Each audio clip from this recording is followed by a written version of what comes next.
Chapter 8. Escaped Dog. Nancy lurched against the balustrade.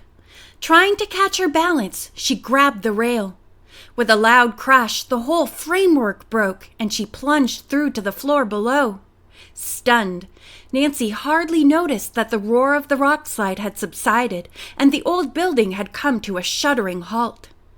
After a while, she became aware of voices calling.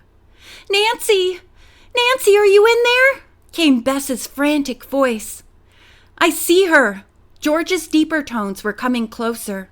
As Nancy managed to sit up, she saw that the floor now slanted steeply downhill, and her friends were crawling up toward her. "Oh, Nancy, are you all right?" Bess asked anxiously. Nancy managed a shaky smile. "I think I'm just bruised. Now that I've caught my breath, I'll be fine." George and Bess helped her to her knees.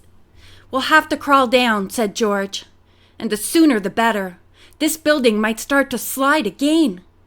Nancy and her friends held their breaths and gingerly crawled backward down the slanting floor to the door. The sill was now almost waist high. As they climbed out, Nancy saw that the building had slipped down to the road. Alice, carrying a coil of rope, came hurrying up to them. "Oh, Nancy, thank goodness you're all right," she exclaimed. She explained that George had sent her back to the horses for the rope in case they needed it. Nancy looked uneasily up at the rocky slope behind the wrecked house. She squinted her eyes against the glare of the sun, but could detect nothing moving. "What do you think caused the rock slide?" George asked. Nancy told the girls of having seen the man in the black hat. "Maybe he started a boulder rolling," she suggested. "On purpose?" Bess asked, horrified. "Perhaps," said Nancy. "I have a feeling it's the same man George and I saw in Tumbleweed.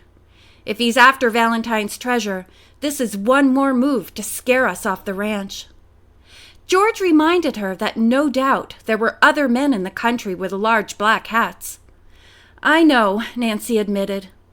She wondered whether the man had followed them there or had been disturbed by their coming.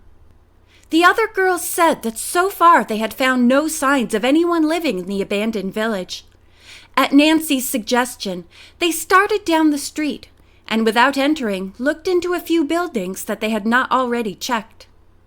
All the while, Bess kept glancing over her shoulder to see if anyone were following them. When they reached the end of the street, she and George peered into a tumble-down blacksmith shop. Suddenly there was a rustling noise. Bess jumped back and squealed as something scurried past her.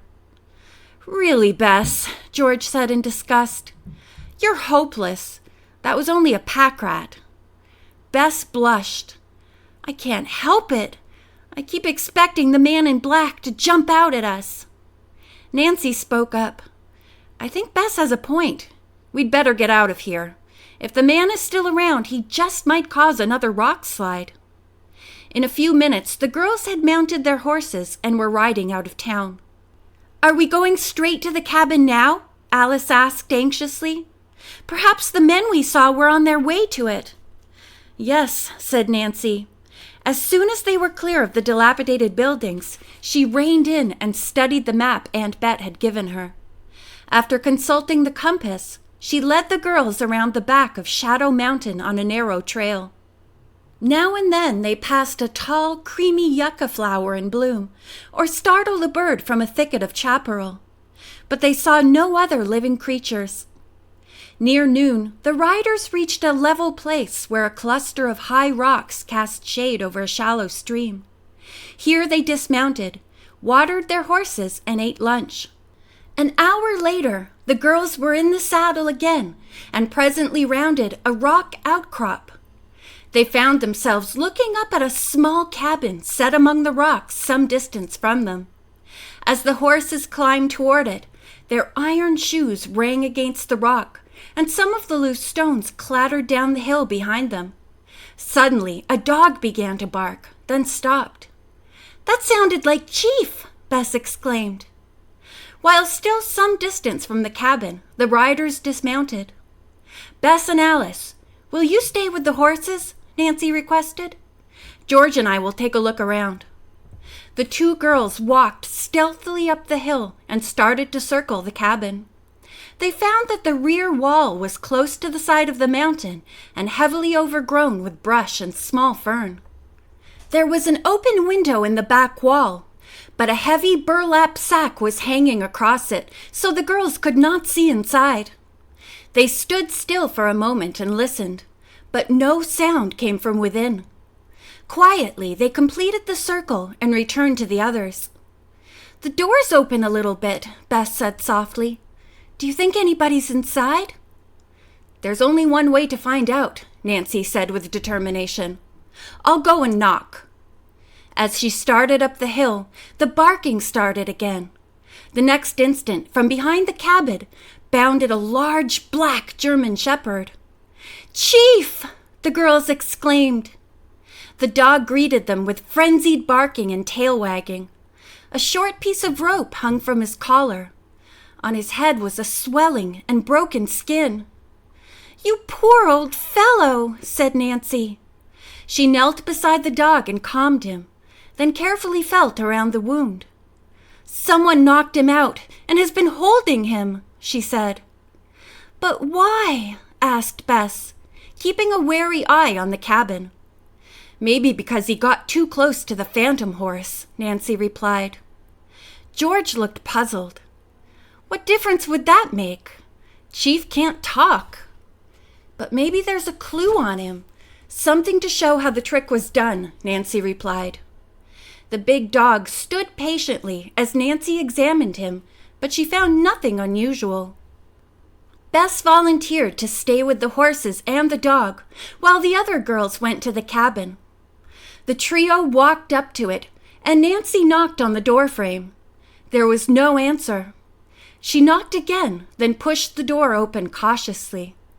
The one-room cabin was empty, but plainly had been lived in. On the table stood 2 mugs and a coffee pot. Alice darted forward with a cry.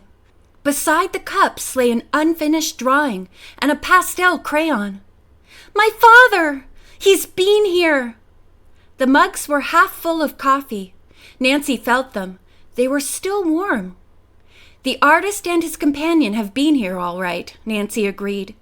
"And they left just a short time ago." "Why would they do that?" George asked. "Unless they heard us coming and have some reason to hide." "My father's being held prisoner," Alice said positively. She glanced at the older girls and read their thoughts. "You think he's connected with the phantom mystery because we found Chief here," she accused. Nancy tried to assure her this was not the case. "Your father is innocent, but someone else occupying this cabin may be connected with the Shadow Ranch mystery." Leaving the door slightly open, as they had found it, the 3 hurried to report to Bess. "The men may come back. Let's wait here and see," Nancy suggested. The girls led their horses behind a clump of large boulders, out of sight of the cabin. Keeping Chief beside her, Nancy hid behind the screen of chaparral with the other girls and watched the cabin. While they waited, Nancy puzzled over the dog's appearance. He had run from behind the cabin, yet minutes before she and George had passed between it and the mountain without seeing or hearing the animal. It occurred to Nancy that he might have been tied up some distance away and broken loose. But why had he been held? There seemed to be no lead to the phantom on him. Perhaps it was only because his captor is not averse to stealing a good dog. The afternoon wore on. It was hotter and increasingly cloudy. The men did not return. Finally, Nancy cast a worried look at the sky. "We must start back before it rains." Alice begged to stay, but the other girls knew this was not wise. Nancy promised her they would come again. With Chief at the heels of Nancy's horse, the girls started down the mountain, following a path which the River Heights visitors soon recognized as the trail they had been on the day before. "So this path to the cabin is not impassable after all," said George, as Shorty had claimed. Nancy remarked that the cowboy might have been mistaken, yet she admitted that his behavior certainly made him a strong suspect in the mystery. As the girls rode along, the sun vanished and a chill wind set in. Suddenly, a few large drops of rain splattered into the dust. The next moment, a downpour descended. The horses snorted. A vivid flash of lightning split a fir tree some distance up the mountain, and the horses shied at the clap of thunder. "Sit tight," Nancy called over her shoulder, "and keep moving." Moment by moment, the cloudburst worsened, and the trail gradually became slippery mud. Far below in the valley, they could see the sunlit meadow, untouched by the storm. "I hope we make it," Bess said fearfully. Suddenly, Nancy had a chilling thought. They still had to negotiate the stream which they had crossed the previous day, and Bess's mount was not a river horse. She dare not urge her own mount faster, for the animal was picking his footing carefully. Yet, with each precious minute, she knew that the stream was rising. When they reached its bank, the four girls gazed in consternation at the rushing water. "We can't cross that," Bess wailed. Nancy said the only alternative was to stay all night on the mountain. "And we're not equipped to do that. It's too risky. Come on, Bess. We can make it if we hurry." As she spoke, Chief whined and put his paw into her stirrup. "He's begging for a ride," George said. The dog leaped to a large rock beside the water, and Nancy pulled up close to him. With her help, Chief squeezed onto the front of the saddle, and Nancy held him there. "All right, boy," she whispered to him. "Here we go." She gathered the reins firmly and guided her horse into the water. The big animal did not fight the current, but swam along easily with it, heading gradually for the opposite bank. Before long, he found footing. As he clambered safely ashore, Chief jumped off and Nancy turned in the saddle to see how the others were faring. One by one, the big, dependable river horses made the crossing safely, but Bess, on Choo-Choo, was last. Would he behave? The animal entered the stream and walked until the water swirled around his shoulders. Then he stopped. "If he doesn't swim, he'll be swept away," George exclaimed. "Help!" called Bess. "He won't move!" With the torrent rising fast, Nancy spurred her mount along the bank until she was some distance above Bess. Then she guided her horse into the turbulent water. "Hold on, Bess! We're coming!"